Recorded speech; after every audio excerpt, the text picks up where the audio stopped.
Hi everyone, it's Will Venus. Welcome back to my Autistic YouTube channel. So today I thought I would do something a little bit different, but before I do I need to summon my very special guest, so... Hello. It worked! So this is my husband. For the purposes of this video we'll call him Jay because he wants a certain level of anonymity. This is my husband. Hello. And you're handsome.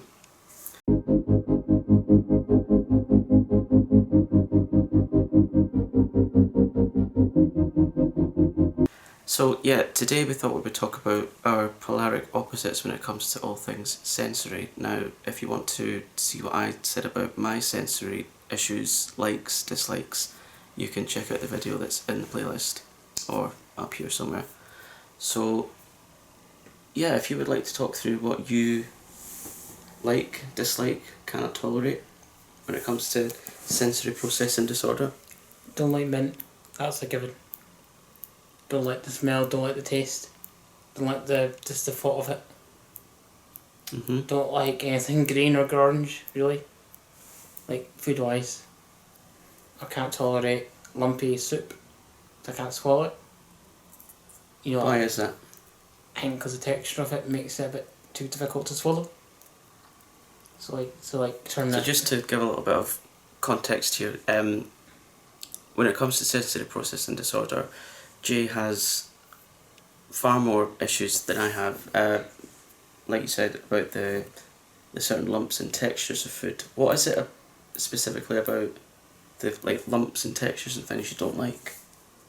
the taste of it, the feel of it in the mouth. Mm-hmm.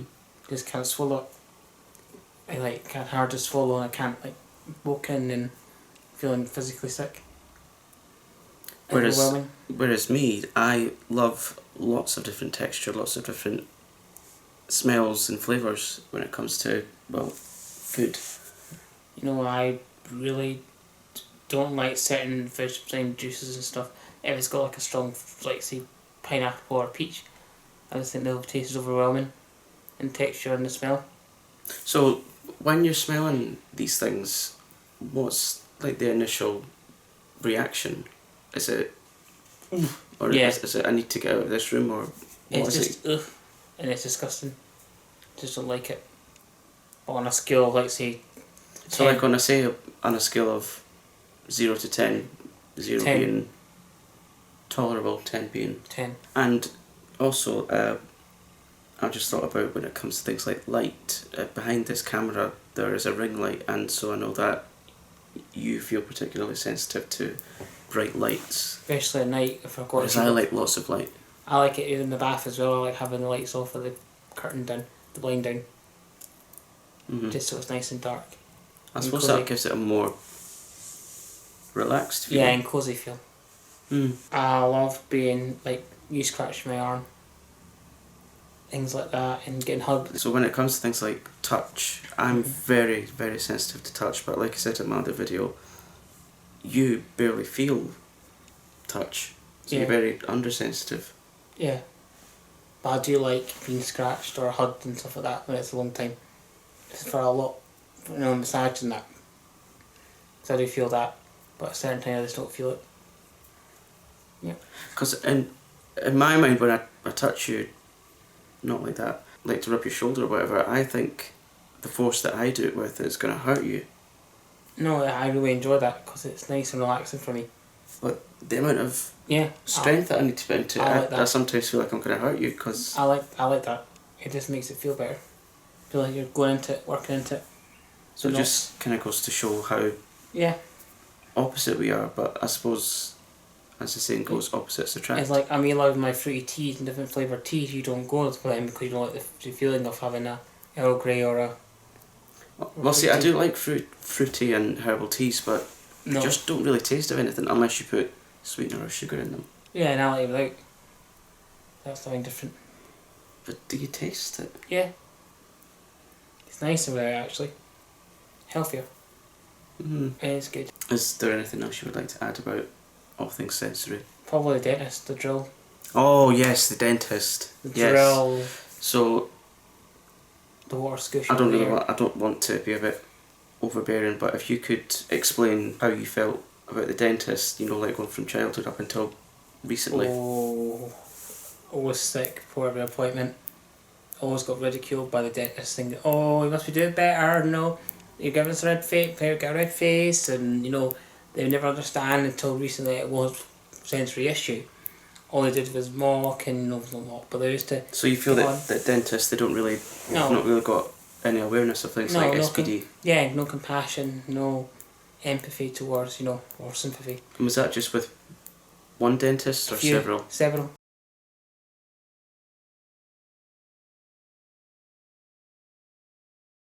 And then also the drill was awful. The actual texture of it in your mouth and the drilling. Yeah, I'm not a lover of that either. And it's the vibration No. and the air and the water scoosher and having put plastic things to get impressions and X-rays. I suppose it comes back to this feeling you get here. Yeah, exactly. The gagging reflex in the throat. Yeah, it just makes you feel really uneasy. So I mean, do you feel that maybe dentists? That's quite a one to get dentists. Dentists. Scottish dentists. Do you feel that dentists, when got it out, when they're doing like their training and things, they should be made more aware of that, or made more aware of just neurodiversity in general? Exactly, because a lot of them don't know. Even in special care dentistry, it's difficult. Some people don't know, and it's hard because everyone's different. There's people in their probably their 60s, 70s, 80s, 90s are still scared of that sort of stuff, and it's horrible for them. So it's like they've not got help back in those days when they were growing up. There was nothing like that there is now. But it still needs to be improved. So what is it that worked for you when it came to desensitising yourself for the dentist? Emma Kenny, our psychologist, doing the what was it called again? Anchoring. Anchoring, yeah. So if you want to talk about how you anchor. I anchor by thinking of Italy and just lemons and clicking my fingers it's all like that, and it helps de-stress the inside from the situation. So I focus on that. I think I mentioned before in one of my other videos that I use scent as an anchor. So I'll have something to smell, sniff it, and then I associate that with like safety and comfort and security. So is that like your version of that? Exactly. It's just making sure it helps. And it does help. Because what she said to me and us in 5 minutes, they couldn't do in 20 something years. So it comes to show you it doesn't matter, that one time could help you. If you don't know who Emma Kenny is, she's a registered psychologist here in the UK, and she specialises in things like trauma therapy and just therapy in general. And she works in TV and things on crime shows. She's got her own really good YouTube channel which is for true crime, and she's got another YouTube channel which is for mental health stuff, and she does free clinics. And for what we've learned from her clinics, which is usually on a Monday, we've not really missed any of them for the last 2 years. What we've learned from her has been more than anything that we've had from our own doctors, GPs, and Other services, yeah. Charities and all that sort of stuff. Yeah. Because the NHS doesn't really see it as a priority to give people help with their mental health, with therapy, with all kind of things like that. Yeah. Really? I have things written down.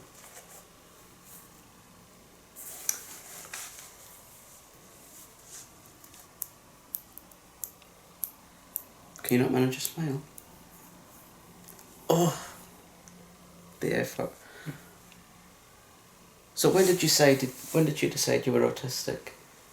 That was a joke, by the way. You're born autistic. Exactly. You were diagnosed how long ago? 3 years. 3 years ago. Yeah. So do you feel that diagnosis helped? Some ways not, because I never got much help with it afterwards. So it's really just a statement, really, in a label. So you've always known that you've been kind of different. Yeah, exactly. Yeah, but so let's get on to the petty bit. What is it you struggle with the most, dear? This poor autistic person. Social gatherings. We're absolute pariahs, Yes, we are. Social gatherings. You know, we should be seen and not heard. Yes, social gatherings. Or heard and not seen. Social gatherings, you know... How can we be seen at social gatherings if we're not seen and heard? Exactly. Exactly, I agree. This is just my dark sense of humour. So, great if you're here for it. If you're not here for it, see ya. Yeah, and trying not to name names or certain people that we have in our life, but when you try to explain to people, this is how my life experience feels as an autistic person, and they're like, oh right, okay, but we never had that back in my day, we never had people experience what you experience in my day. Yeah, that's true, because probably they didn't really talk about it and it was blamed on other conditions. Or they were locked up in asylums back in the day for that. Yeah. So awful situations. Exactly. We're quite lucky living in the 21st century, sort of. I mean, is there an example that you could give to the viewers that maybe someone that's had a bit of a negative reaction when you've tried to talk through things? Probably someone at work, actually. Not the one at work at the moment, but twice before. Saying, oh, I can't deal with people like you. How do I deal with people like you? It's like... People like you. It's like, you don't deal with people, you just help them. I'm not a convict. No, and we're not... We're not outcasts. We're not outcasts, we're not unapproachable. No, we just got to help us a wee bit. To help us succeed. By adapting and putting things in place to help people like us cope. Situations and tasks. So could that be things like reasonable adjustments, or do you feel it's perhaps better to communicate a bit more clearly? All that, and also training staff members on different disabilities and stuff like that, and mental health conditions, so that if although autism is not on its own isn't a mental health condition. No, it's just helping them understand more, staff members, so they can help people more. And that's it.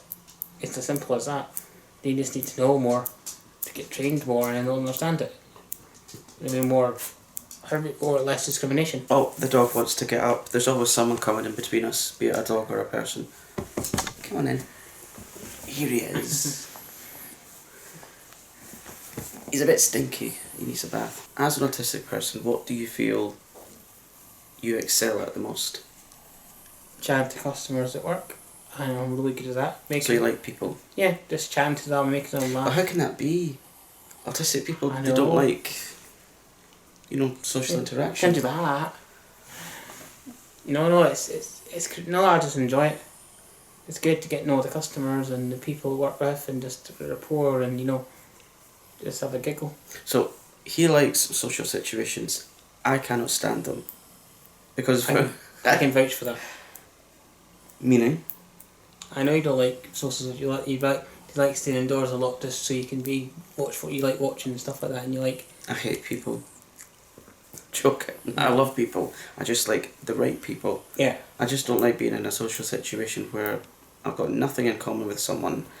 The conversation is absolutely meaningless, and we're on this earth for a very finite amount of time, so I don't want to be sat there talking about what they had for dinner the previous evening, or football results. Do you like my sweatshirt? Or football results. Yeah. No. What's your special interests? Doctor Who, photography. Why do you like Doctor Who? It's still timey-wimey, and it's just... Timey-wimey? What does that mean? It just means it's what generics this is what David Tennant says. It is like a rice pudding, and it's got space travel, time travel, monsters, villains, creatures. So it's like escapism? Yeah. Yeah, it's all timey-wimey escapism. I understand that. Yeah, so it's great, and I love, obviously, sitcoms. Yeah, anything that makes us laugh. There's a lot of laughter in this house. Yes. A lot of music. Mm-hmm. You've got a very eclectic music taste. Do you want to tell everyone what you like? I love rock, soft rock, rock and roll. Artists in particular? I love Bangles, Toto, ABBA, Manhattan Transfer, classical music, reggae, disco, funk, post-funk, new wave, synth wave. I think that's enough. Yeah. Who's your favourite artist right now? Old or new? I can't really pinpoint one like ABBA or... Well, what was the last piece of music you listened to? Tears for Fears. Anyway, Never heard of them. Tears for Fears, Women in Chains. Anyone? Of course they'll know it. They're up to date. If you know what he's talking about, comment below. Is there anything that you would like to say to someone that is potentially autistic, or they've just had their diagnosis and perhaps they might be struggling to come to terms with it? First, get diagnosed. Don't listen to anyone that says no, I know you're not, or you're not got that, or doctors who don't believe you. Get diagnosed, it will help. And you'll feel better in yourself knowing there's something you can get out with. Yeah, I mean, I feel personally that once you have an answer to something, it really helps. It helps you go forward. It's like, okay, I've got a name for that, of why I feel so different, of why I've been made to feel so Ostracised. weird, or whatever. Yeah, and I feel it's just better. Let me just get this across. It's absolutely fine to be weird. Weird, depending on your perspective, it's just different. Because not all of us want to be sheep, to be the same, to be sheeple. Yeah, I know it. Anyway, our diagnosed, just got to make sure you demand the support and help. Because I'm lucky I have like workplace coordinator for autism, charity, I've got a really nice dentist, things like that. I've got support, and I've got you obviously, but it's nice to have that, so you just got to fight for it.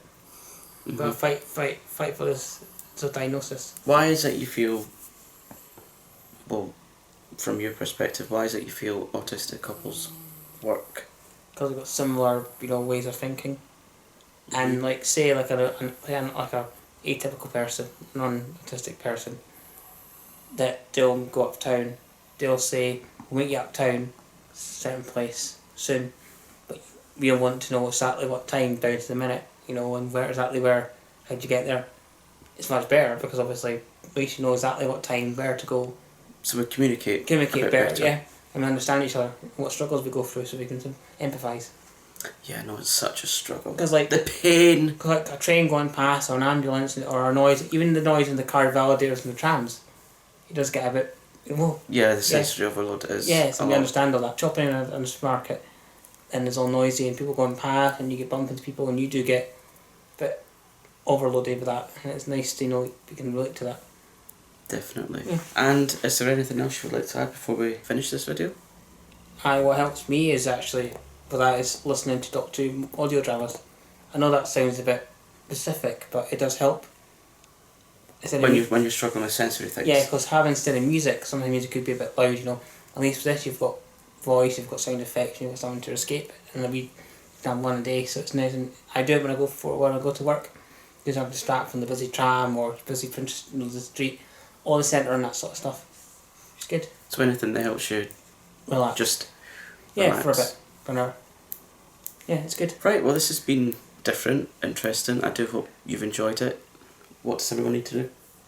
Subscribe, like the video, ring the bell, share on all socials. Please, share on all socials. You've not even had a drink. I'm like Captain Manning's brother in Dad's Army. Wait, neither of us drink.